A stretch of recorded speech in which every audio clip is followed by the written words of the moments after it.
Hello guys, now we are going to our last lesson. It is about preposition ya. Selama ini kita mengenal bahwasanya preposisi atau preposition adalah kata depan.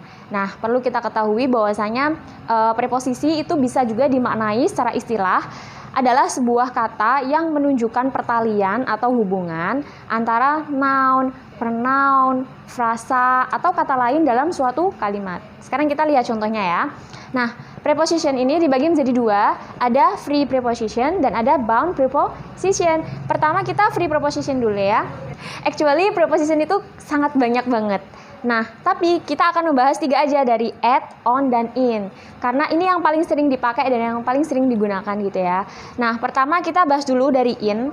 Ini ada preposisi untuk yang time, ada juga preposisi untuk yang place. Nah, sekarang kita yang in dulu ya. Kita coba yang place.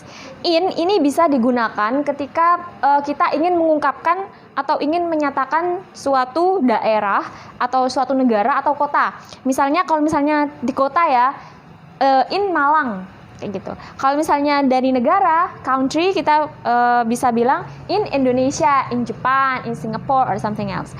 Nah, selanjutnya untuk yang on, karena in ini kan sifatnya general, jadi masih sangat umum. Semakin ke atas itu semakin meruncing, jadi semakin spesifik. Selanjutnya on, kalau on ini digunakan untuk lebih spesifik, jadi kita menggunakannya untuk jalan biasanya. Jadi on Gajayana Street. Malang yang mana? Kalau Malang kan masih global ya, masih general. Nah, kalau misalnya sudah masuk ke jalan, ini akan lebih spesifik. Kemudian at itu more spesifik, jadi lebih spesifik lagi. Contohnya at Gajayana Street 37 Malang kayak gitu. Jadi biasanya kalau at itu ada nomornya, jadi udah jelas banget tempatnya, udah spesifik. Oke, got it. Selanjutnya kita masuk ke yang free preposition yang time ya, untuk yang waktu. Nah, kita mulai dari in dulu. In karena dia lebih general, jadi in ini biasanya digunakan untuk bulan. Contohnya in May, in June, July, or something else. Kemudian seasons ya, musim. Misalnya in the winter, kemudian in the summer, something else. Selanjutnya years untuk menyatakan tahun. Jadi misalnya in 2020. Bisa juga untuk long period ya. Kalau long period di sini in 10 minutes misalnya. So the last one in century ya. Misalnya in 21st century misalnya kayak gitu. Oke.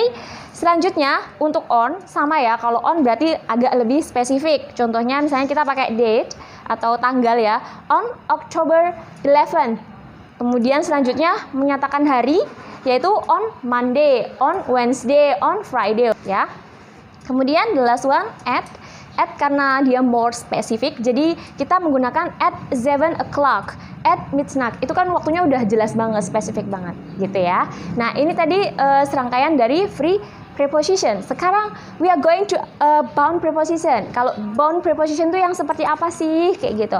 Kalau bound preposition beda dengan free. Kalau free kan ibaratkan masih jomblo gitu ya. Jadi kata-kata at, on, dan in, preposisi ini dia bisa bergabung dengan berbagai jenis apapun. Sedangkan kalau bound preposition dia harus satu kesatuan karena dia sudah berhubungan gitu ya. Jadi sudah berpasangan. Kalau dia nggak berpasangan maknanya sudah beda dong. Nah, kita cek dulu ya contohnya di sini misalnya we are glad of your success. Kita bergembira atas keberhasilannya kamu. So contoh lainnya I turn on the lamp. Saya menyalakan lampu. So the last one, I'm sick to you. Aku rindu pada kamu kayak gitu. Nah, misalkan kalau bound preposition ini kan sudah berpasangan ya, ibaratnya sudah nikah lah gitu, sudah halal.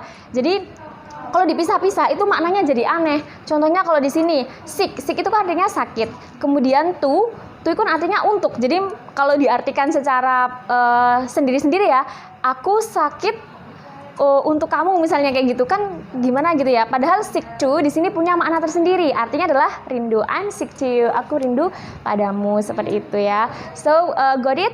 I repeat once again ya. Kalau untuk free preposition at, on, dan in dia masih bisa berpasangan dengan kata-kata yang lain. Sedangkan kalau bound preposition itu sudah satu paket. Jadi kalau misalnya berubah itu nanti akan bisa merubah makna, seperti itu. Got it?